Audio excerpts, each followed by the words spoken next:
dreaming, tasting, breathing, running, moving, feeling pain, painting, writing. We cannot do any of these things without our body's nervous system. In this lesson, you will learn about the nervous system and its components, reflex action, and the structure of the human brain. At the end of this lesson, you will be able to describe the functions of the nervous system, describe the fundamental unit of the nervous system, the neuron, explain the communication between the central nervous system and parts of the body, describe the functions of the components of the brain, describe the mechanism behind the movement of a muscle, define reflex action, describe the parts of the human brain, and describe the function of the human brain. We know that the nervous system comprises of the brain, spinal cord, and a huge network of nerves that are spread throughout the body. The nervous system is responsible for sending, receiving, and processing messages in the form of chemical signals called impulses.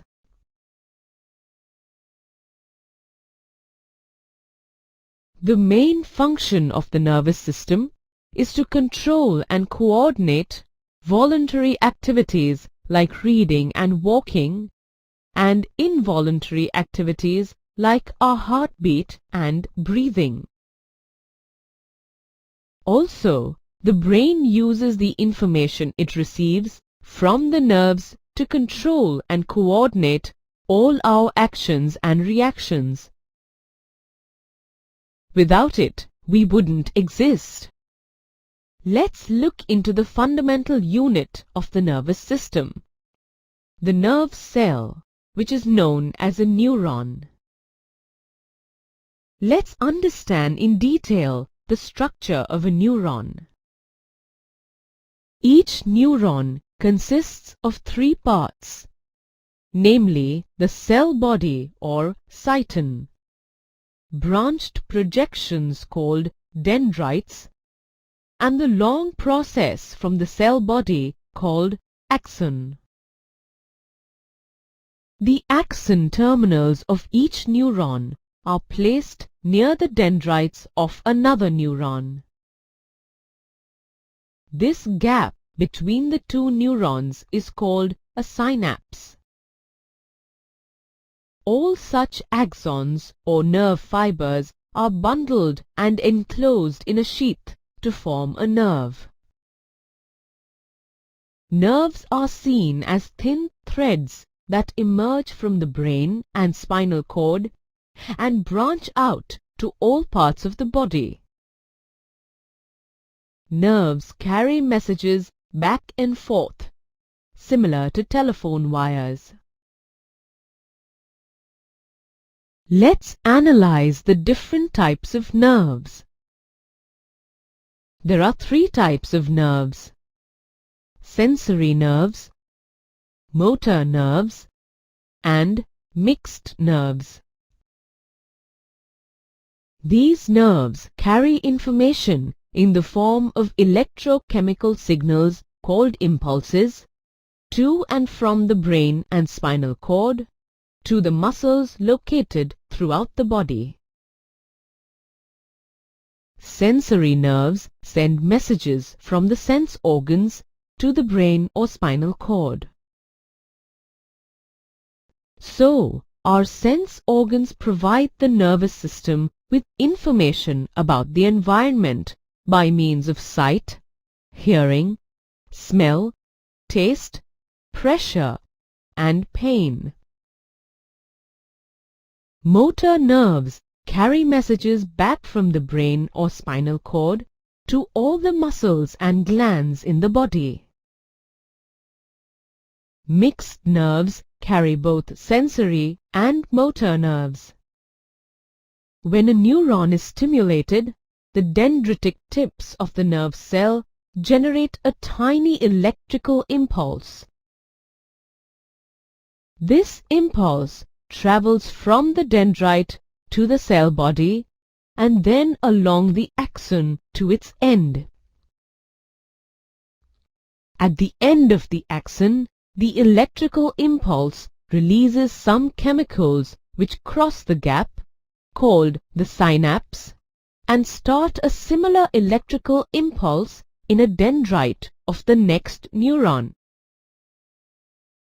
This is generally how nervous impulses travel in the body. This process continues till the impulses from the neurons are delivered to other cells, such as muscle cells or glands. How does the muscle cell move after it has received action information from the nervous tissue?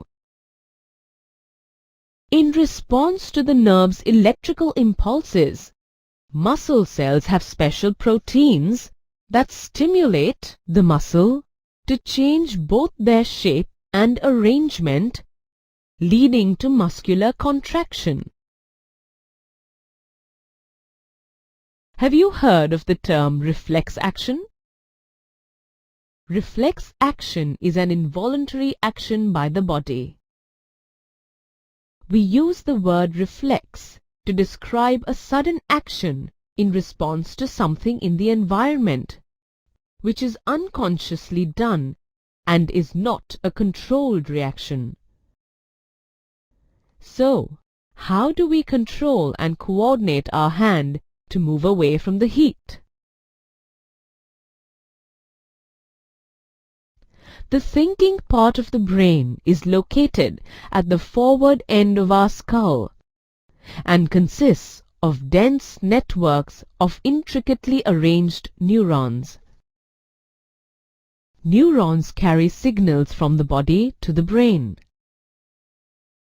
This is a relatively long process and may result in a burnt hand. To overcome this problem, the nerves that detect heat are connected to the nerves that move muscles. Now the process of detecting the heat signal is complete. This pathway is called a reflex arc. So, where is the best place for reflex arc connections to be made? It would definitely be the spinal cord, as the nerves from all over the body meet in a bundle in the spinal cord on their way to the brain. Thus, reflex arcs are formed in the spinal cord itself, although the information input goes on to reach the brain. Reflex arcs in animals have evolved because the thinking process of the brain is not fast enough or as evolved to efficiently function for quick responses. The nervous system is divided into two systems: the central nervous system and the peripheral nervous system.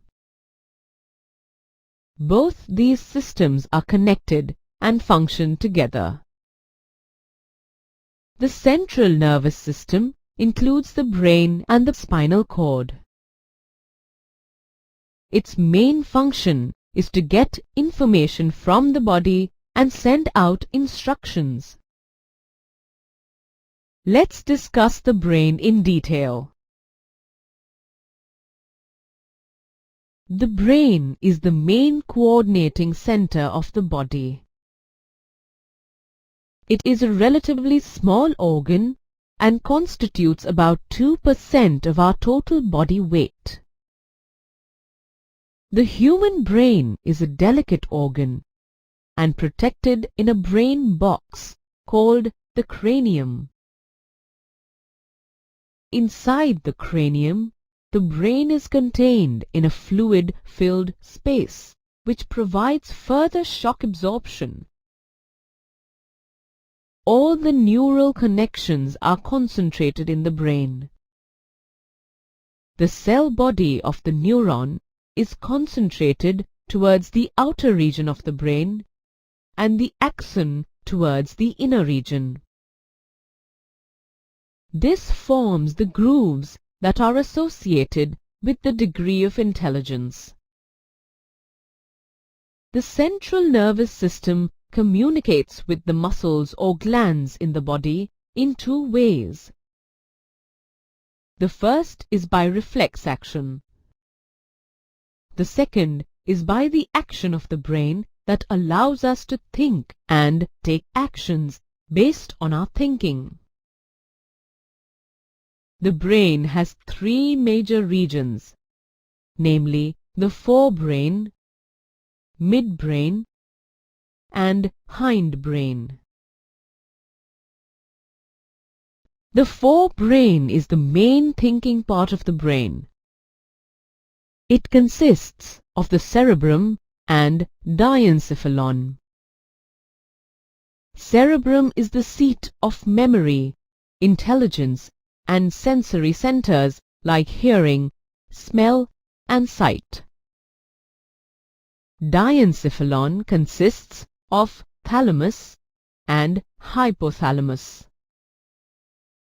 The thalamus plays a major role in regulating arousal and the level of awareness. It is the seat for pain and pressure. The hypothalamus regulates the temperature in the body. The midbrain connects the forebrain to the hindbrain and controls the reflexes for sight and hearing.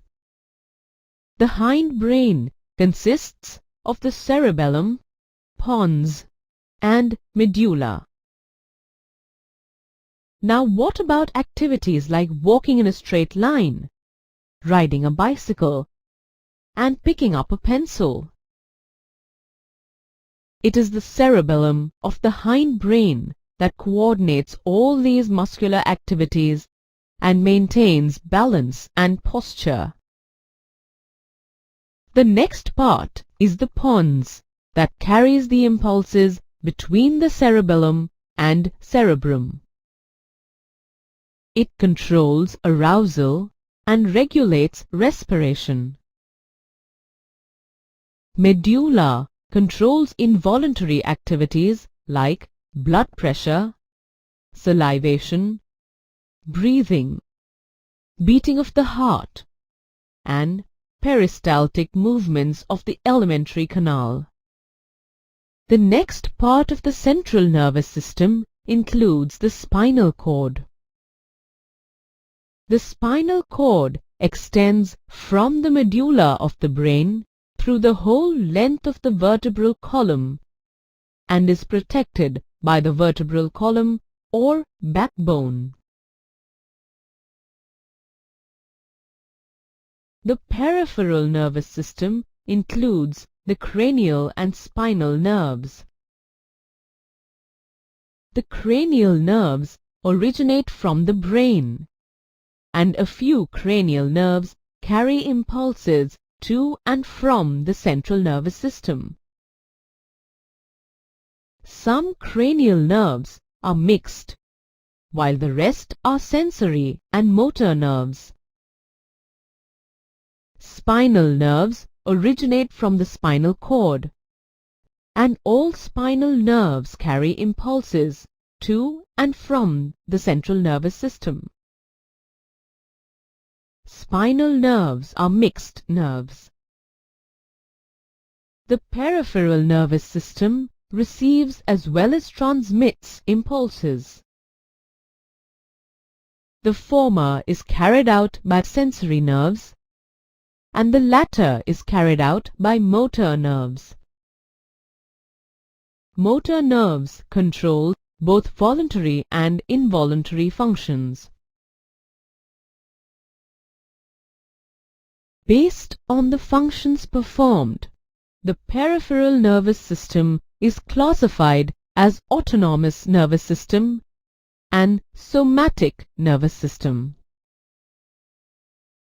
The autonomous nervous system includes motor nerves that control involuntary actions like breathing, beating of the heart, and peristaltic movements of the alimentary canal.